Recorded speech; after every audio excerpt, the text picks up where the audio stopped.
Hello there, my name is Rick. Ciao, I'm Millie. And this is episode 7 Sette. of season 4 Quattro. of Yonks Ago!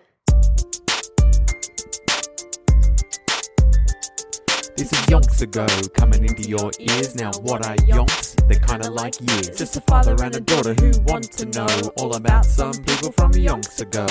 Interesting people who did interesting stuff, but about whom we don't know enough. So we're gonna dig deep and find it all out. Yonky doodlers know what we're all about. Yonks Ago, hey ho, hey, Yonks Ago, hey ho, hey, surely. Oh, well, here we are. Back at it. How long's it been? It has been so long, Since Amelia. January. I feel Whoa. at least. Richard? Yeah, that's right. We're getting formal. That's how much time has passed. I feel like we're older and more mature and we deserve our full names. Okay. This is Yonks Ago with Amelia and Richard, just spitting history facts right at you. But look, we've been busy, obviously. Bro. We didn't just abandon the podcast. No. It's a passion project and we love it. But The schedules don't align. mate, as because your life changed gears. Yeah. You've gotten into adult mode in a very real and palpable True way. right. Working down Wait, at the... I just said true right. Yeah, that's something I meant to say adult- true right and true at the same time. I think it's a thing that could catch on. Yeah. That is true right. I mean, that could be the... most of our facts on this podcast are true right. Oh, for sure. 100% true right. Yeah. You could fact check them. The internet might disagree, but the internet is wrong most of the time. You can't, don't believe the internet. That's like the first rule of the internet. You're going to believe some random Google page or this very informative, historically accurate podcast that is most of the time true right. Yeah. So you've been working down the supermarket now. You've got a proper job. Let's go. I'm so rich. You are down there and is it... I can't remember. You used to have a favourite supermarket. You were either... Pro Coles or Pro Woolies, but I can't remember which. I was Pro Coles. You were Pro Coles? Yeah. Well, that's worked out very well for you. I know. You are flying the colours. Yeah. The red and white. Uh-huh. The mighty red and white. I don't know. I always had like bad vibes against Woolies for some reason. She's anti-Woolies. And if you too are anti-Woolies, then you would find that hashtag relatable. Yeah. True right. So that has taken up a lot of your time, obviously, and I'm always busy here, there and everywhere. Making moves, making plans. But you used to be reliably ensconced in your bedroom, so whenever I had a spare moment, I could go knock on the door. Have you got a cheeky half hour? Exactly. We'll knock out a podcast. Yeah. But these days when I go knock on the door, you're hardly ever there.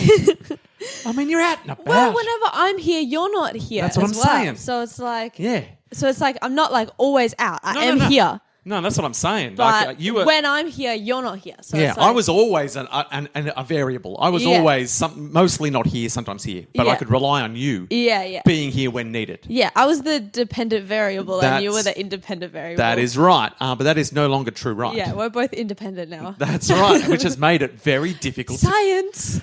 We need a spreadsheet. We need an availability spreadsheet and we need to plan ahead. We kind of do have one. The calendar on the wall over there. Yeah. And I'm going to have to start relying on it. I mean, you do look at it a fair bit. Yeah. I mean, I do. And so I should start really focusing on when are the times, when are the windows. Yeah. Well, when I chuck my availability up there, you chuck yours up and you should be like, oh, when does it align? And you should put it in. And I'll be like, oh, yeah, good. Yeah, you could put the podcast on the calendar. It's exactly. So organised and so adult. I know. Well, this could be the future of podcasting. It doesn't mean we're going to be able to do it any more regularly because exactly. But it makes it like so more reliable. Yeah, I reckon it'll be... It's in my head. Like I know this is the time and I won't make plans. It's a whole new system of very organised people doing very organised things. That's what I'm saying. I look forward to it. Fingers crossed it works out. Yeah.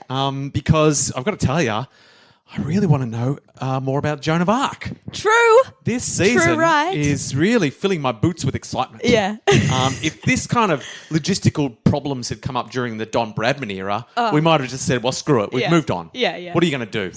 Yeah. We'll never know what happened. Don't care, honestly. I assume he played some cricket. Yeah. And we might just have let it go. But the fact that we're deep into the Joan of Arc story arc... It's exciting. Oh, that's nice. No, it could have been cleverer. No, because I didn't realise Joan of Story arc. the Joan of Story arc, the story of Joan arc.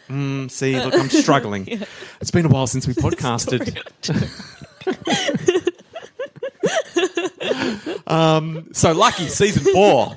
Lucky we got logistically problematic in season 4 and not season 3. Yeah. Otherwise, it might have been the end of the Yonky Doodles. Exactly. But as it is, we're going to soldier on and get even more organised than we've ever been before. Exactly. But I've got to say, it has been some time. As you say, probably sometime in January. I feel like we've had longer hiatuses though. We had like a 6-month hiatus one time. This one just felt longer because I'm so keen to find out what happens. But I do need to do a recap of where we were at. Yeah. So obviously, Joan of Arc had teamed up with her new best friend, John of Alençon. John of Alençon. Yeah, Joan and John. It sounds familiar. Yeah, John of Alençon was, they got teamed up. He's like a general high up in the army, and they got teamed up and just got along like a house on fire. True. They finish each other's sandwiches. They understand what each other want to do. They're on the same page. Yeah. In a military tactic kind of way. Yeah. And just a vibe. Yeah. So Joan and John of Alençon are working together to make things happen. Exactly. They freed Orleans way back when. Period. Liberated that city, and then they wanted to clear a path to Reims so that our man Prince Chucky Jr. could become King Chucky Jr. Yeah. So they're out there just clearing the path, trailblazing like snow plows through the desolate fields of France, just harvesting Englishmen as they go. You've got metaphors and similes, Rick. Man, I've had some time to get poetic. And they just got out there fighting the good fight, clearing bridge towns. They got to secure the bridge towns. Yeah. Because you've got to cross some bridges. Exactly. Tactically important. And they had some troubles. Joan kept getting, Joan gets at the forefront of every battle she tries to. Sometimes they sneak off without her and start fighting battles, and Joan has to run up from behind and try to get involved. But often she's up there climbing a ladder and someone will shoot her in the neck or throw a rock at her head and she'll fall off a ladder and everyone will go, Joan's dead. And then she'll go, nah, sucked in, still ready to go. Patch me up, send me back out there. And so they cleared they got to the third and final bridge town. There was a little garrison of English holed up there, but there was a whole squadron of reinforcement English coming. Oh, dear. That castle squadron didn't know about, and they surrendered. I remember that. And then they took that town. All was well. And I think that's where we rejoin our story. They were celebrating taking that town. But there is a squadron of English led by another John, not John of Alençon. So many Johns, bro. It's we've called him it's John Falstaff, Sir John Falstaff. We just call him Johnny F. No, we call him Sir Falstaff because there's so many Johns. Yeah. And I think if you're not on Joan's side, you don't deserve a J. Yeah. There are lots of J's in this story. J Metz, Jeremy. I've lost count. I did name Jeremy, didn't I? Yeah. So I probably could have. But J was in my head, bro. And then standalone, didn't need a J because he's too cool for school. Bertrand de Poulengy. Yeah. Bertrand de Poulengy. Bertrand de Poulengy. I never saw it before, but it's so clear now. Oh. He snuck one in there. He snuck it in there. Well done, Sir Bertrand de Poulengy. I made him a sir. In fact, I'm knighting him. I think so. He deserved it for that sneaky use of a J that was hiding in plain sight. Sir Bertrand de Poulengy. Well done, you. And so we find the English army who came to reinforce their buddies, and it just didn't happen. Rip. So unaware of the English garrison's surrender on the 18th of June, the main English army were heading there. Then they got wind of it. Then they heard, back it up. Yeah. So they retreated towards Paris. They were like, we're out of here. We were coming to help, but if there's no one to help, why bother? Exactly. Go back to Paris where the food is good and the nightlife is kicking. We love Paris. So they made a U-turn. Joan, of course, we know what Joan's like. She's like, should we sit and wait and see what happens, or should we go get them? Yeah. You know the Chase answer. them down. You know the answer. You know what Joan loves to do. Yeah. Joan urged the Armagnacs to pursue them. Let's get them. and the two armies clashed at the Battle of Patay. It's Patay time. The Battle of Patay occurred later that day. Later that day, they had a Patay. It was just a dance battle. Yeah. I mean, I think that's how Joan prefers to fight most of her battles. Yeah. J. Metz lays down a beat with Sir Bertrand de Poulenc, making it unstoppably hypnotic, and they get down to a dance battle. I think so. The English, however, had prepared their forces to ambush the Armagnac attack with hidden archers. So they've got a few dancers ready. The cardboard's laid down for the dance battle. Yeah. But off to the side behind the bushes, some sneaky bow and arrow men. Oh, dear. I mean, that's not how you dance battle. No. That's too sneaky for school. If Joan doesn't get shot in the face with an arrow and survive, I'll be surprised. Yeah. But the Armagnac forward forces detected. They could see them. Yeah. They were the worst ambushers ever. Like when it comes to ambushes, they were just in a bush. Yeah. But it was a real small bush. Yeah. They're like, ambush has to happen in a bush. There's this one very tiny bush. There's about 50 of us. But if we just all squeeze into the bush, it'd be real quiet. Yeah. And they were in there, they were giggling. Yeah. They were like, shh, God, they'll never see us. Shh, we're going to get them. And they saw them straight away. Yeah. And a rout ensued that decimated the English army. Oh, see ya. They copped heavy losses because they were all in a bush. Exactly. They gathered. They're like, this is all or nothing. If they see us in this bush, which they absolutely will, we're dead meat. And they were dead meat. So Sir Falstaff escaped with a small band of soldiers, just his loyal squad. He just ran away. Yeah. Oh.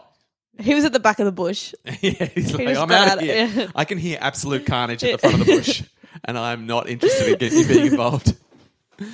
So the little tight squad of Team Falstaff got the hell out of there. Him and his merry men. Yeah. But many of the English leaders were captured. Well, it's not like Joan to capture people. She normally just absolutely slays them. She's feeling generous. Maybe it was John's idea.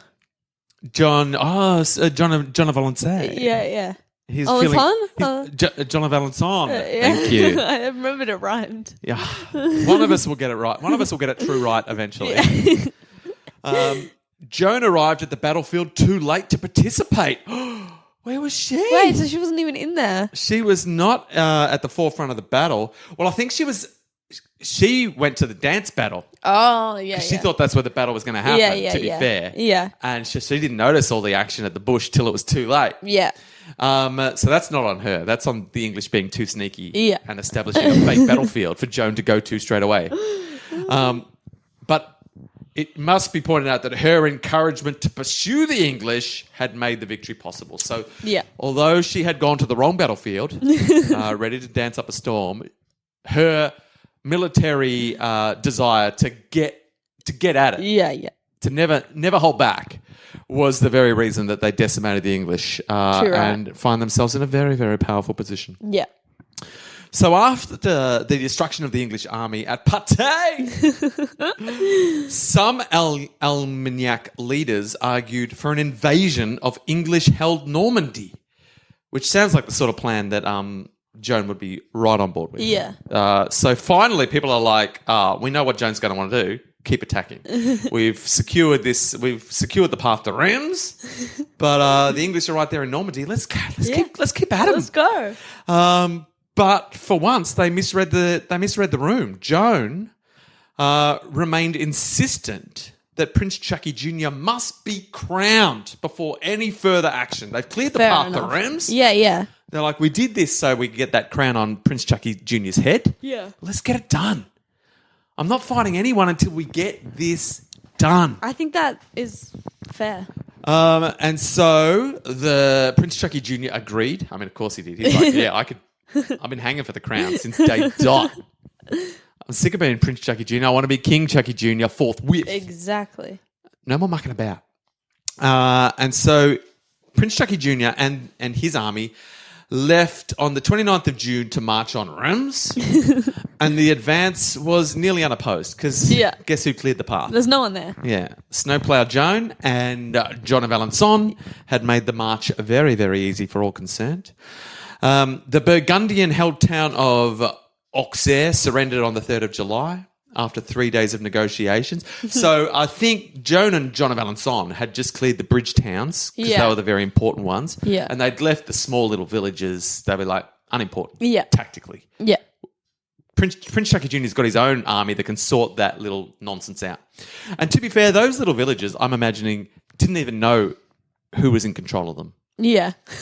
Like, Prince Chucky Jr. turns up with his army and he's like, "You are no longer Burgundian." And they're like, "Oh, were we Burgundian?" We didn't even know. We're just out here with the goats. And we have a farmer's market every Sunday. They're like, "What's Burgundian?" Yeah, Burgundian who now? Who are you? You're whatever flag you want to put on our flagpole, fine. As long as we don't have to do it. We don't want any trouble. Be on your way. Yeah. I think it was mostly what was happening on the march to Reims.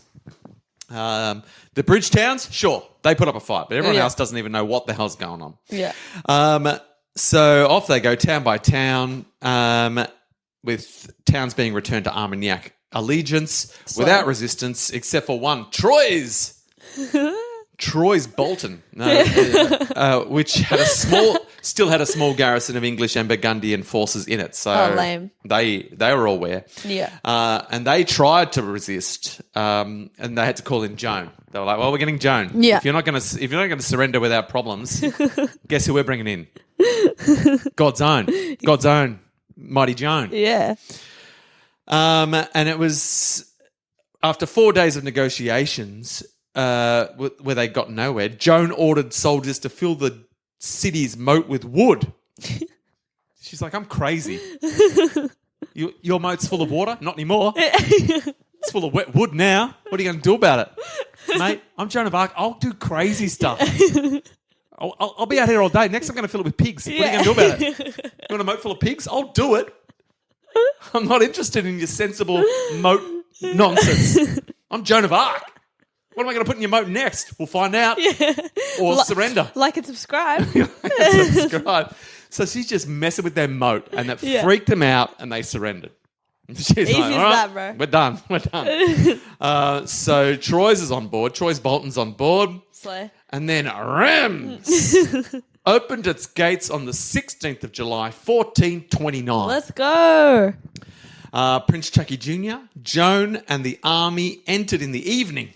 It's a bit of an evening entrance. It had nice lighting. Yeah. Had a real vibe. Yeah. This is what they've been building to this whole time. And Prince Chucky Jr.'s consecration / coronation took place the following morning. Joan was given a place of honour at the ceremony. Oh, let's go.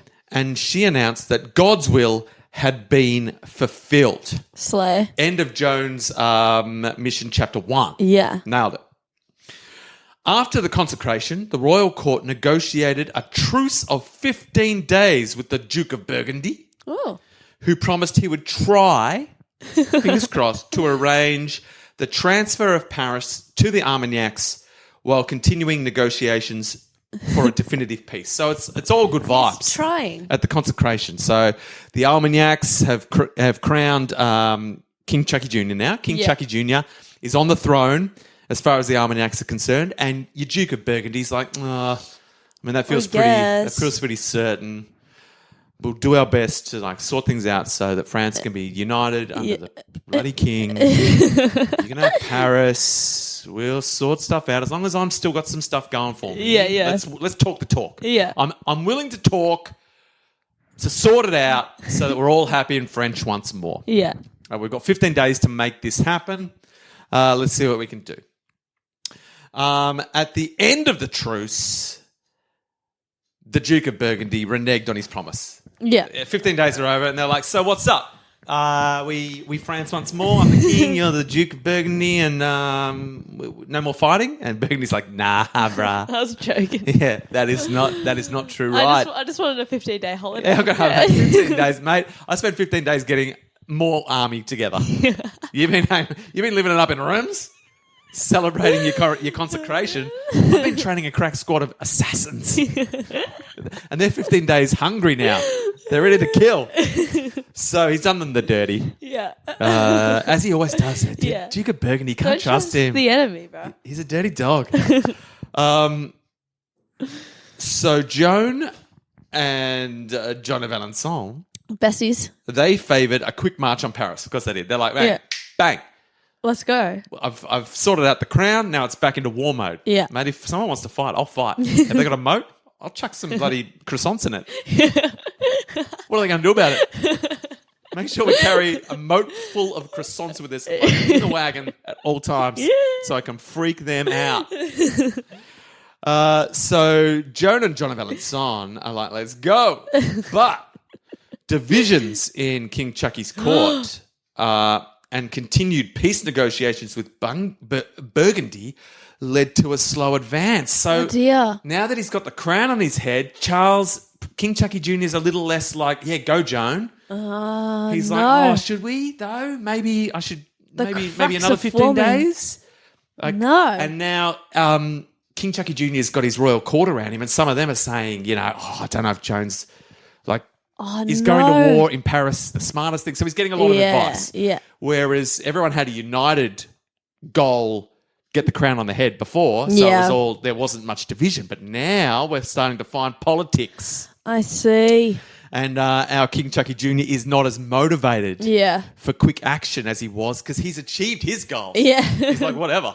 I mean, we could go to war.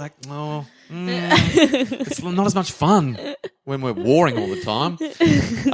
So as the Armagnac army slowly approached Paris, so Joan and John of Alençon have headed towards Paris. Yeah. But it's not with the normal lightning attack, crack laser focus that they usually have. Many of the towns along the way surrendered without a fight because, as I said, they don't care. One of them allowed them to put croissants in the moat. They had heaps of croissants. I was stoked.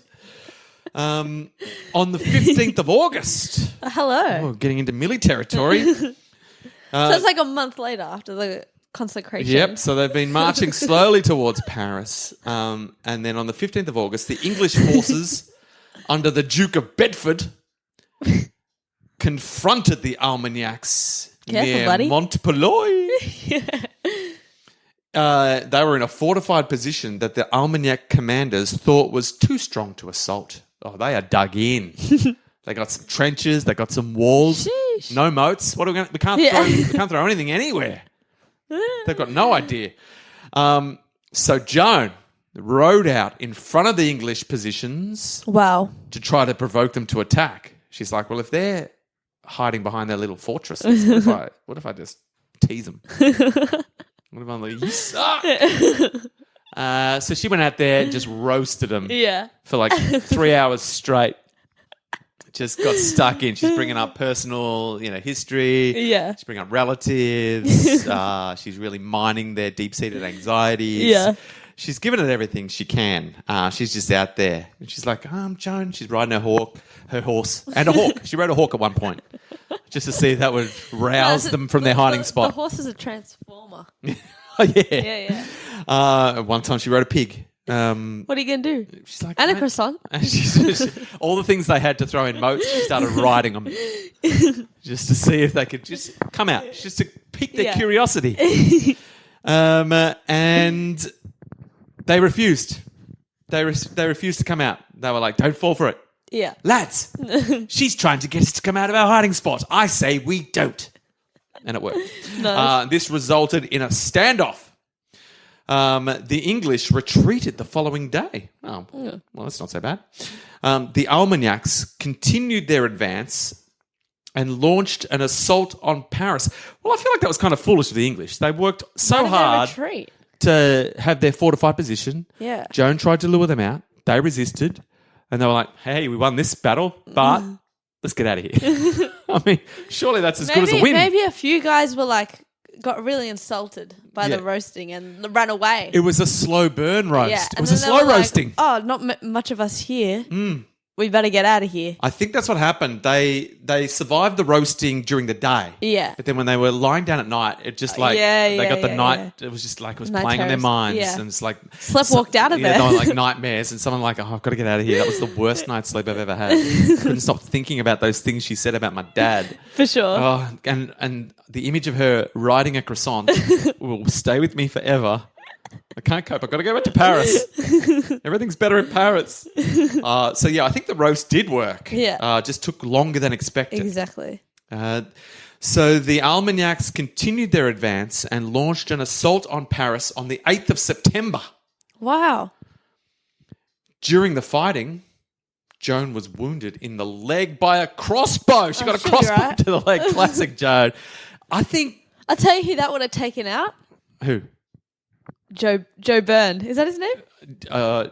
From the Kelly Gang. Oh yeah, Joe Byrne. Yeah. Oh, because he would have got it right in the that's how he proper got artery. It. Yeah. But Joan, I mean, she might have got it in the artery, but God went nah. Yeah. Healed. No, she's right. I don't think Joan feels like she's in a fight unless she gets an arrow somewhere or a rock to the something. Exactly. Just wakes her up. Yeah. Makes her hungry. Makes her angry. So they fell for that one. They shot Joan, so she's up for the fight now. Yeah. So she remained in the trench, as always. Yeah, she's fine, bro. They're like, quick, let's get Joan out of here. She's like, no, Joan does not leave the battlefield because of a crossbow to the leg. Have you never fought with Joan? Chuck a Band-Aid on it. Yeah, she was down there in a trench beneath the city walls until she moved back after nightfall. She waited till the sun went down. Then she got out of there with the rest of the troops. The Armagnacs had suffered 1,500 casualties. Oh, that's a lot. Taken some hits. Most of them got shot in the leg and died. Yeah. They can't hack it like Joan can. The following morning, King Chucky Jr. ordered an end to the assault. Bruh. Joan's not happy. Joan is displeased. Yeah. And she argued that the attack should continue. She and John of Alençon, overnight, had made fresh plans to attack Paris, and they outlined it to the king. They're like, King, I understand what you're saying, but me and John of Alençon, check out the plans. Yeah. We're going to come here, across the bridge. We're going to, they are weak here. They've got a weak point here. They think we're going to attack here. We're coming around here. This plan will work. Yeah. I'm Joan of Arc. Have I ever let you down? No. Did I promise a crown on your head? Yes. Yeah. Do I promise that I will take Paris? Yes. Sheesh. So her and John of Alençon are pleading. They've got the plans. Yeah. They've got the wherewithal. They've got the historical. They've got the record. Yeah. They're like, look at my record. When do I lose? I don't lose. How many times have I been shot? Yeah. How many times have I died? Yeah. All of the indicators point to another Armagnac victory. King Chucky Jr. Exactly. Don't get soft. Don't let the crown make you soft. They're like, King Chucky Jr., trust us.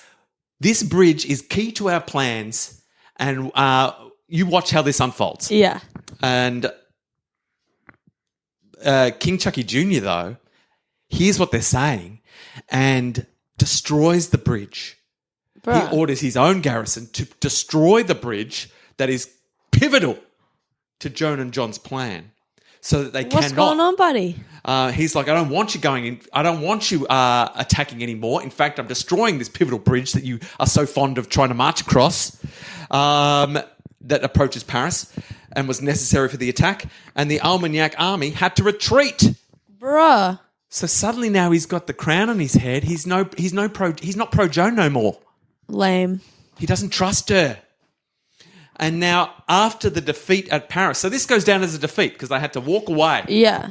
After the defeat at Paris, Joan's role in the French court diminished. Bruh. Her aggressive independence did not agree with the court's emphasis on finding diplomatic solutions with Burgundy, and her role in the defeat at Paris reduced the court's faith in her. She got sabotaged.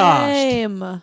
So because King Chucky Jr. sabotaged her plan to win, Yeah. now they're using that as evidence that she's not all she's cracked up to be. Yeah. But we're like, if you let Joan be Joan, she would have won that fight for you. For sure. So the politics are starting to become a war that I don't think Joan was equipped to deal with. Yeah. She can fight on the battlefield. Yeah. We know that. Easily. She can get shot with real arrows time and time again and come back. Yeah. But can she suffer the political arrows that are being fired her way? She is sustaining some political boulders to the helmet that I don't think are going to be as easy to shake off. Because without the faith of King Chucky Jr. And his court, what's going to happen to our Joan of Arc? Exactly. And I think that's where we have to leave it. How old is she still? Like, I mean, she's 16? probably 12. Yeah, like, I'd say. I think politics? 16's about right. Yeah, I won't. We'll do a little homework. I won't because it'll probably be 4 months before we record again. Year 1429. 1429 we're at now. I don't remember when she was born. I'm going to track it down now. Wasn't it like they didn't know? Yeah, I mean, it was presumably around 1412. So we're thinking she's about 17 years old now. Yeah, she's 17 years old because she was born around, we don't know what date. No, that is, we don't even really know what year. She's 16, 17 years old. Yeah. And she has... So middle-aged for the time. She sustained her first real defeat, but it was not one that would have come to her naturally. It was one that was forced upon her by those who were afraid of her power. It is the first... she's suddenly starting to realize that the real battle is against the patriarchy that does not want her to have all the power that she has amassed through sheer skill and bravery. Yeah. God damn. She got the crown on his head. Yeah. And now he's got no further use of her. Lame. King Fucky Jr. Well, I've gone a bit hard right at the end of the... I think deserved. Yeah, deserved. But look, I won't lay that on us too often. This is I mean, mostly a family podcast. Yeah. But every now and then, when this king... This guy? He wouldn't have the crown. Exactly. And who's he listening to now? They would have gone to Paris straight away if Joan didn't say, "No, we gotta crown this doofus." Oh, I couldn't be more annoyed with this king. King Schmucky. I'll settle with King Schmucky Jr. I'm not surprised. As a word, that's his new name for me now, King Schmucky Jr. Yeah. Shame on you. You've let everyone down. Can Joan bounce back? It's going to be hard because she's not equipped to fight politics. She's not interested in this politic game. Exactly. She wants to get out there and mix it up in the real world. We'll have to find out if Joan can bounce back. She's still got Sir John of Alençon. She's got J. Metz. She's got the gods on her side as well. She's got Sir Bertrand de Poulin J. Yeah, legend. And she's got the very God in heaven. Yeah. On side. But will that be enough? Just politics is a dirty game. Yeah. A dirty game. We'll find out if Joan can bounce back in the very next episode. How many months from now? We don't know. We'll see if our new organised calendar-based approach can make it more often than months. Yes. Hopefully, mere weeks away. Woo! We will see you for the next episode of Yonks Ago! Thanks for your time. Oh, good.